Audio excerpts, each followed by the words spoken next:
ओम श्री परमात्मा नमः। मैं प्रोफेसर हरिहृदय अवस्थी अपने परम पूज्य गुरु जी प्रोफेसर पंडित भगवत शरण शुक्ल वेद मूर्ति तपोनिष्ठ गीता उपनिषद पुराण और वेदों के मर्मज्ञ के साथ में आप सभी का Awasthi Ayurveda anatomy yoga and spirituality channel पर हार्दिक स्वागत कर रहा हूँ।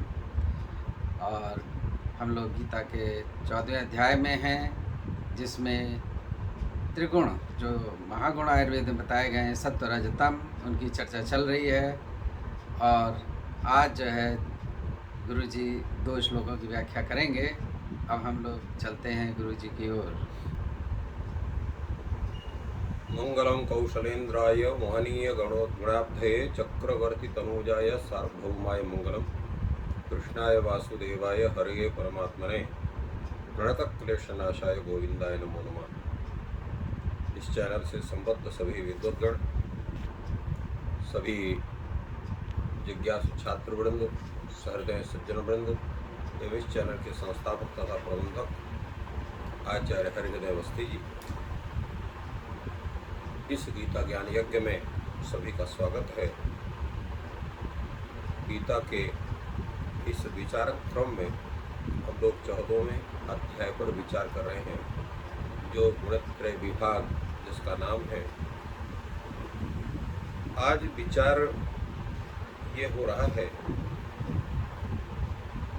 कि जो ये सत्व गुण, रजोगुण और तमोगुण हैं, इनका जो है फल क्या होता है, और दूसरा इनके द्वारा कौन ऐसा जो है वस्तु विशेष या धर्म विशेष उत्पन्न होता है जिससे देही प्रभावित होता है। सत्व गुण की जो है वृद्धि या रजोगुण की वृद्धि या तमोगुण की वृद्धि में क्या स्वरूप बनता है, इसका पूरा विचार किया गया है।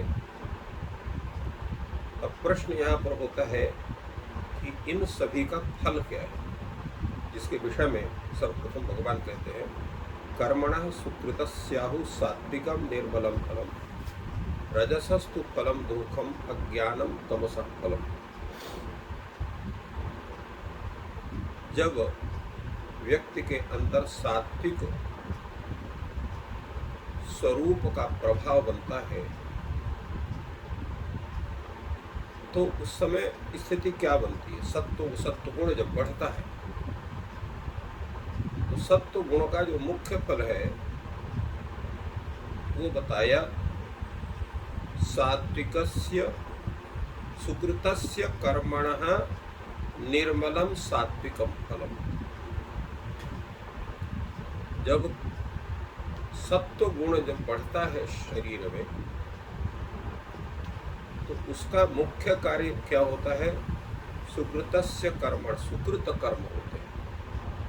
सुकृत कर्म का मतलब क्या होता है, शास्त्र विहित, शास्त्र विहित ही सुकृत कर्म होते हैं, क्योंकि शास्त्र ही कर्म के, अकर्म के, विकर्म के स्वरूप का बोधक होता है, जिसके विषय में पूर्व में कर्मयोग की जहाँ पर व्याख्या हुई है वहाँ कर्म, अकर्म और विकर्म का सुंदर स्वरूप उपस्थापित किया गया है। गीता के उस स्थल का अवलोकन करके या उस दिन के उस व्याख्यान को सुन करके आप लोग उसको अच्छी तरह से जान सकते हैं। तो अब प्रश्न होता है कि अगर आज हम जानना चाहें कि वो शास्त्र विहित कर्म क्या है, तो शास्त्र विहित कर्म है, शास्त्रों के द्वारा प्रत्येक वर्ग के, वर्ण के कर्मों का निरूपण हुआ है कि इनके ये कर्म होते हैं। उन कर्मों को करते हुए और फल की अपेक्षा न करके एतत् कर्म विधानम मम कर्तव्यम, इस कर्म का विधान करना मेरा मुख्य कर्तव्य है, इसको करना ही प्रभु की आज्ञा है। इसलिए भगवत प्रीत्यर्थ, भगवत आज्ञा पालनार्थ उस कर्म को हमें करना है। ऐसा समझ के जो कर्म करना है उसी को हम सुकृत कर्म कहते हैं, वही शास्त्र विहित कर्म है। तो वो सात्विक कर्मों का वाचक यहाँ पर सुकृत यह विशेषण है, सुकृतस्य कर्मणः इसलिए कहा गया। ऐसे कर्मों से क्या होता है? ऐसे कर्मों से के संस्कारों से सर्वप्रथम अंतःकरण आपका प्रवृत्त होता है।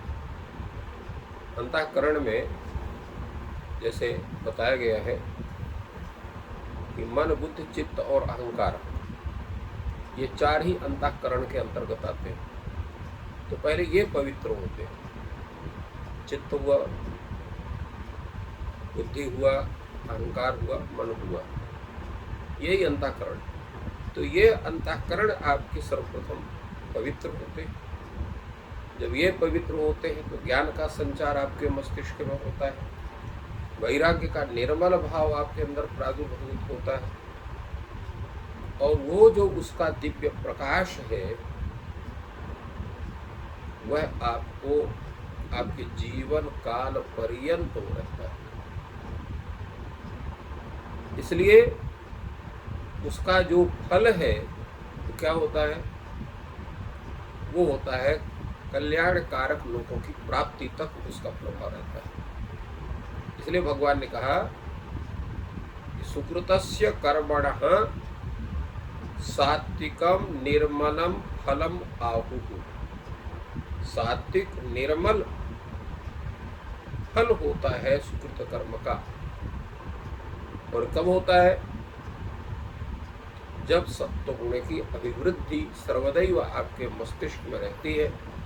सत्व गुण के प्रभाव से आपका निर्मल अंतःकरण निर्मल होता है, प्रकाशित होता है, इंद्रियां उस प्रकाश से प्रकाशित होती है, और ज्ञान का प्रकाश आपकी आत्मा में होकर के सदसद विवेक की बुद्धि उत्पन्न करके आपके स्वरूप को निर्मल बनाती है। किंतु अगर रजोगुण का आपका स्वरूप हो गया तो रजोगुण के स्वरूप में आपके जितने कर्म है वो सकाम हो जाते हैं। जैसा कि एक सामान्य बात कही गई है कि प्रयोजनम अनुद्दिश्य मंदोपि न प्रवर्तते। प्रयोजन को बिना सामने रखे एक सामान्य बुद्धि वाला व्यक्ति भी, जिसको मंद बुद्धि भी कह सकते हैं, वो भी नहीं कहीं किसी काम को करता है, फल को सामने रख करके ही क्रिया होती है। इसलिए जो बुद्धिमान है आज की काल की दृष्टि से, शास्त्र की दृष्टि से नहीं, निष्प्रयोजन किसी कार्य को नहीं करता है। यद्यपि प्रयोजन दो प्रकार के हैं, एक दृष्ट प्रयोजन, एक अदृष्ट प्रयोजन। तो भगवत प्रीति रूपी जो प्रयोजन है, कर्तव्य कार्य मान करके जो प्रयोजन है, वो भगवत प्रीत्यर्थ रूप प्रयोजन, वो अदृष्ट प्रयोजन है। और दृष्ट प्रयोजन कौन है? जो तत्काल फल दिखाई पड़े, वो दृष्ट प्रयोजन है। जैसे हम कोई वस्तु खरीदने जाते हैं तो वस्तु खरीदने का हमारा तात्पर्य है कि इस वस्तु का हम उपभोग करेंगे, इसलिए इस वस्तु को हम खरीदते हैं, उसको प्राप्त करना चाहते हैं। इसी प्रकार अगर हम किसी को दान दे रहे हैं तो इसलिए कि हमको पुण्य मिले, हमको लोग दानी समझें, और साथ में जिस व्यक्ति को हम वो दान दे रहे हैं वो हमेशा हमको कृतज्ञता व्यक्त करें। तो ये एक दान का एक उद्देश्य हो गया। दूसरा ये होगा कि भगवत प्रीत्यर्थ, क्यों भगवान की ऐसी आज्ञा है कि अपने संपत्ति का जरूरतमंद को दान भी करना चाहिए, और फल की इच्छा रहित होकर के दान करना चाहिए, भगवत प्रीत्यर्थ दान करना चाहिए। उससे आप पुण्य तक की प्राप्ति की आशा नहीं करना चाहिए, और उद्देश्य उसको नहीं बनाना चाहिए। तो ये सकाम कर्म निष्काम कर्म का एक भेद का उदाहरण हम कह सकते हैं इसको। तो जो रजोगुण से युक्त व्यक्ति है वो फल की इच्छा रख करके ही काम करता है। उसका मन जो है चंचल रहता है, अशांत रहता है और निरंतर शांति की खोज में वो, क्योंकि शांति की खोज जब आप भौतिक पदार्थों में करेंगे तो नहीं मिल सकती, वहाँ शांति तो है ही नहीं है। एक आशा की पूर्ति होगी, दूसरी आशा खड़ी हुई है, तो प्रतीक्षा में है कि मुझको ही आप पूर्ण करो, वो पूर्ण हुई तो तीसरी आशा है। आशाओं की समाप्ति नहीं है, और फिर आपसे भी कई लोगों को आशा है। तो इसलिए वो निरंतर मन का चांचल्य, निरंतर अशांति और निरंतर जो है वो सुख भी है तो वो कष्ट है, कष्ट है तो कष्ट है ही है, ये स्थिति होती है। हम जो कर्म करते हैं वो भी हमारे कर्म शास्त्र भीत न होकर के स्वार्थ सिद्धि के रूप में होते हैं, तो उनका जो पाप रूप फल है उसको भोगने के लिए हमको अन्य अन्य योनियों में जन्म लेना पड़ता है। तो इसलिए भगवान ने कहा रजसु फलम दुखम, रजोगुण का जो मुख्य फल क्या है वो दुख है, अनेक प्रकार की अशांति होना, जीवन में भी अशांति होना, मरने के बाद भी अशांति होना, और तब तक शांति नहीं होना जब तक कि रजोगुण का जो है वो शांत होकर के सत्वगुण का आविर्भाव जब तक नहीं होता। वो हम जानते हैं कि ये कर्म नहीं करना चाहिए, फिर भी हम करते हैं। दुर्योधन ने ही कहा जानामि धर्मम न च मे प्रवृत्ति, जानाम्य धर्मम न च मे निवृत्ति, केनापि देवेन हृदय स्थितेनो यथोपदिष्ठामि तथा चरन्। यहाँ पर धर्म हम जानते हैं, किंतु रजोगुण के प्रभाव से हमारी प्रवृत्ति उस धर्म में नहीं होती। अधर्म को भी जानते हैं, ऐसा करने से अधर्म होता है, पाप होता है, फिर भी उससे निवृत्ति नहीं होती, बार बार उस कर्म को हम करते हैं रजोगुण के प्रभाव से, क्योंकि उसमें हमारा स्वार्थ दिखाई पड़ता है। तो ये जो हमारी रजोगुण के कारण जो हमारे ये षट विकार है, काम क्रोध लोभ मोह मत्सर, ये हमको पूर्ण रूप से जकड़ लेते हैं और इसलिए हमारी बुद्धि को भ्रमित करके हमसे वही कर्म कराते हैं जिससे हमें कष्ट हो। इसलिए भगवान ने कहा रजसस्तु फलम दुःखम और अज्ञानम तमसः फलम। अज्ञान जो है वो तमोगुण का फल है। अज्ञान से क्या होता है? अज्ञान का मुख्य तात्पर्य है विवेक का अभाव होना। विवेक क्या है? इदम सत इदम असत इत्याकारक निर्णय का असामर्थ्य होना। ये सही है या यह गलत है, इसका निर्णय करने में अज्ञानी व्यक्ति समर्थ नहीं होता है। अज्ञान तमोगुण का फल है,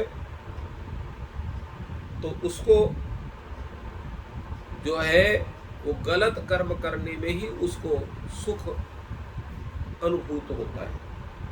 बिना सोचे समझे वो मूर्खतावश कहीं हिंसा करता है, कहीं लूटपाट करता है, कहीं झगड़ा करता है, और उसका उन कर्मों का संस्कार इतना बढ़ जाता है तमोगुण के प्रभाव में, उसके आधिक्य होने से वो निम्न योनियां, जिनको कहते हैं कीट पतंग पशु पक्षी आदि, या जो है गुल्म लता वृक्ष आदि की योनियों को उसको जाना पड़ता है। ये उसके अज्ञान का फल है। और इन गुणों का जो एक स्वरूप बताया गया, इनके कर्म का फल बताया गया, ये क्यों बताया गया? एक प्रश्न तो ये भी होता है, क्योंकि बार बार इसके तमोगुण को और इत्यादि को बताया गया, तो कर्मों के फल की बताने की तो आवश्यकता नहीं महसूस होती है, फिर क्यों बतलाया गया?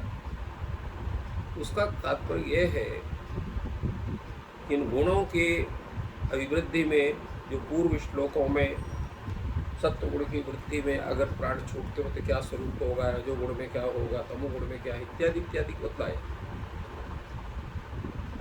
तो उसका मुख्य कारण क्या है कि सत्वगुण की अभिवृद्धि होने पर जब मृत्यु होती है तो उत्तम लोगों की प्राप्ति होती है। रजोगुण के अभिवृद्धि होने पर जो है वो व्यक्ति जो है कर्म संग होकर के उत्पन्न होता है, तो वो भी कर्म के चक्र में पड़ के नाना योनि को प्राप्त करता है। इत्यादि जो कहा गया उसका मुख्य कारण है कि जैसे जो गुण की अभिवृद्धि होगी तादृश आपके कर्म आपके द्वारा उसके संस्कार आपके मस्तिष्क में बनेंगे और उन संस्कारों के कारण ही आपके तदत रूप में आपके कर्म बनेंगे और उसी के आधार पर आपको जन्म आपके उसी रूप में बनेंगे। अगर सात्विक कर्म आपके हैं तो आपको उत्तम लोकों की प्राप्ति होगी।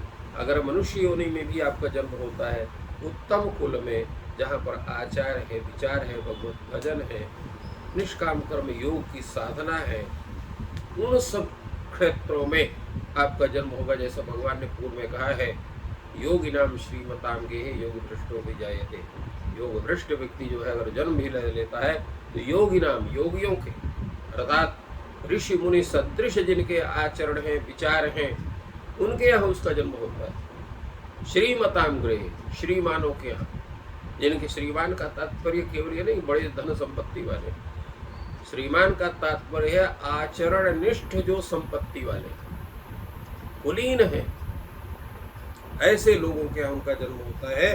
तो ये उनके कर्म का फल होता है। तो इसलिए भगवान ने यहाँ पर बताया कि जो सात्विकता बढ़ने से कर्म का स्वरूप क्या बनेगा, राजस भाव होने के कारण जो है उस कर्म का स्वरूप क्या होगा, तामस भाव बढ़ने पर क्या स्वरूप होगा, उसके विषय में यहाँ पर भगवान ने बतलाया।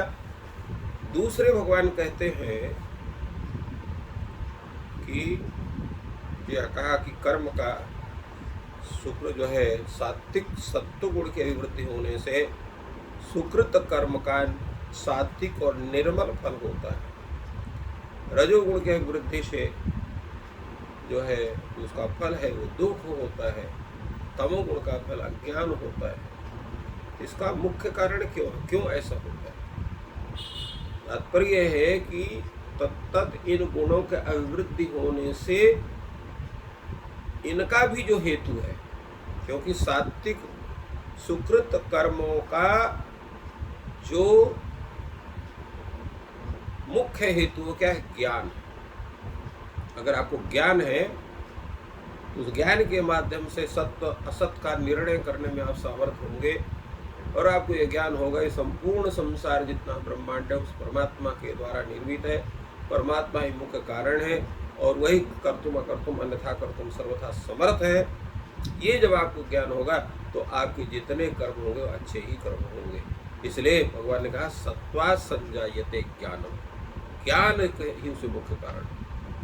और रजोगुण की अभिवृद्धि होती है उसमें ज्ञान तो रहता है, परंतु ज्ञान क्या है? वो रजोगुण से युक्त ज्ञान रहता है। तो उससे व्यक्ति अपने स्वार्थ संबंधी वस्तु के विषय में सद असत रूप में उसके विचार करता है। इसलिए भगवान ने कहा रजसो लोभ एवच, रजोगुण की स्थिति होने से उससे लोभ उत्पन्न होगा, क्योंकि लोभ से ही कर्म प्रवृत्ति होती है। हमको ये चाहिए, हमको वो चाहिए, हमको ये आवश्यक है, हमको वो आवश्यक है, ऐसा लोभ हमारे अंदर होता है। और इसलिए भगवान ने भी कहा कि जो है काम एष क्रोध एष रजो गुणो महाशनः, काम एष क्रोध रजो गुण समुद्भव। तो ये जो है इनको काम क्रोध लोभ, और रामायण में भी कहा गया तात तीन अति प्रबल खल काम क्रोध और लोभ मुनिजन हृदय कमल मह करहि निमिष मह क्षोभ। तत्काल जो है वो अपना प्रभाव छोड़ते हैं। इसलिए रजोगुण और तमोगुण तो बैठे रहते हैं, कब सात्विकता का स्वरूप कब हो और हमारा आक्रमण हो, बड़ा सजग होकर के रहना पड़ता है। तो इसलिए रजोगुण से क्या होता है? लोभ एवच, लोभ ही होता है। और तमोगुण के प्रभाव से क्या होता है? तमोगुण के प्रभाव से प्रमाद मोह होता है, प्रमाद होता है और मोह होता है। प्रमाद के विषय में बतलाया गया है।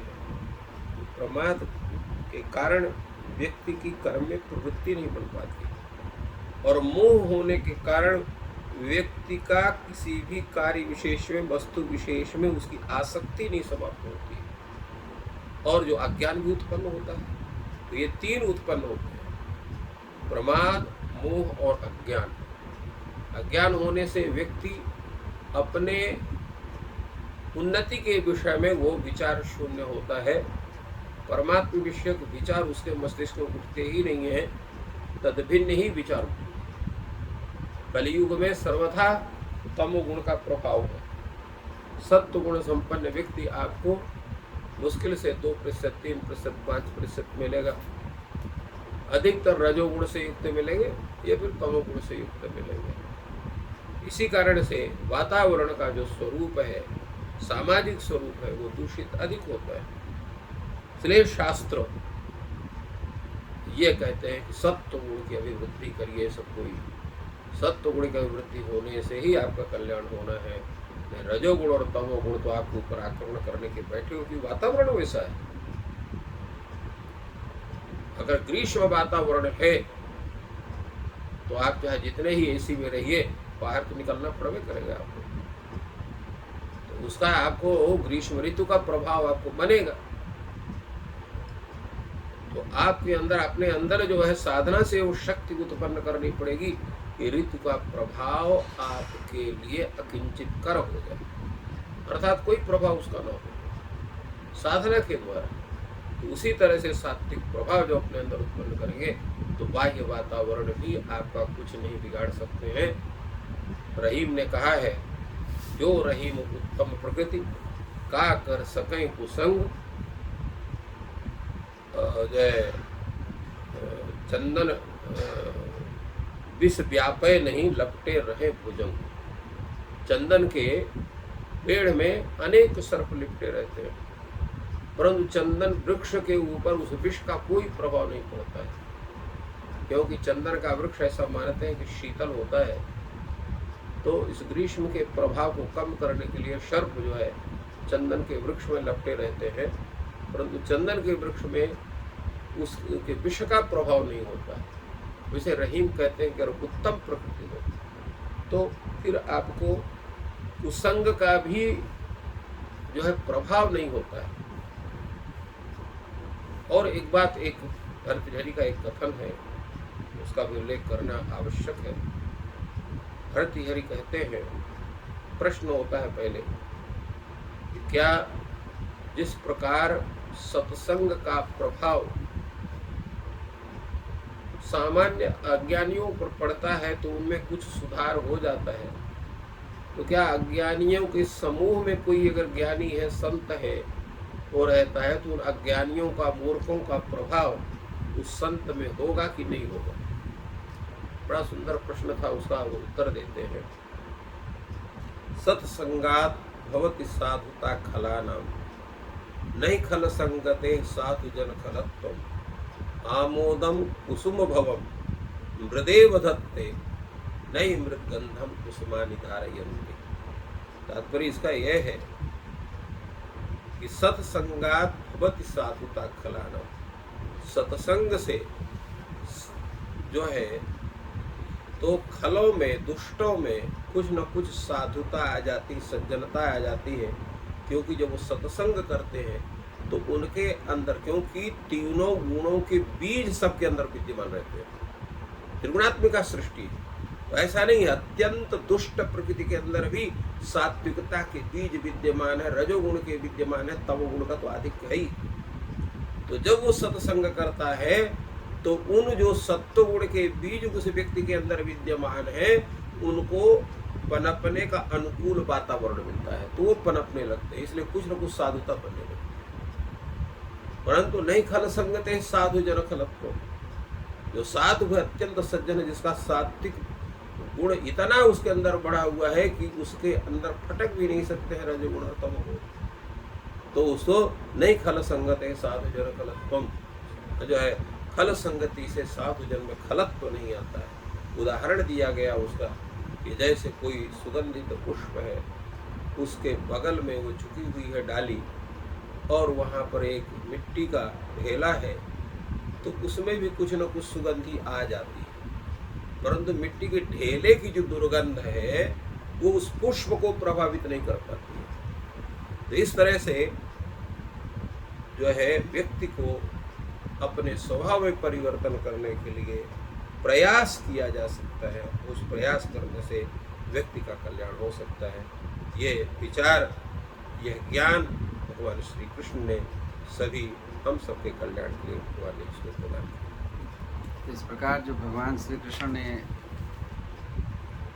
जिन त्रिगुणों का व्यवहारिक उपदेश किया, उसकी बहुत ही सरल भाषा में गुरु जी ने बताया कि किस प्रकार से उसका जो व्यवहारिक पक्ष है और सत्संग और कुसंग का किस तरीके से प्रभाव पड़ता है और ये गुण की वृद्धि होती है। हमेशा सत्व गुण को बढ़ाने का प्रयास करना चाहिए, इसी के लिए सत्संग करना चाहिए और ये ज्ञान हम लोग को लाभप्रद हो रहा है और ईश्वर के नज़दीक हम लोग पहुंच रहे हैं। सत्व गुण की वृद्धि हो रही है, इसके लिए गुरु जी के हम लोग आभारी हैं और ईश्वर आपकी सहायता करें और आपको सफल करें, ऐसी हम लोग की कामना है। धन्यवाद।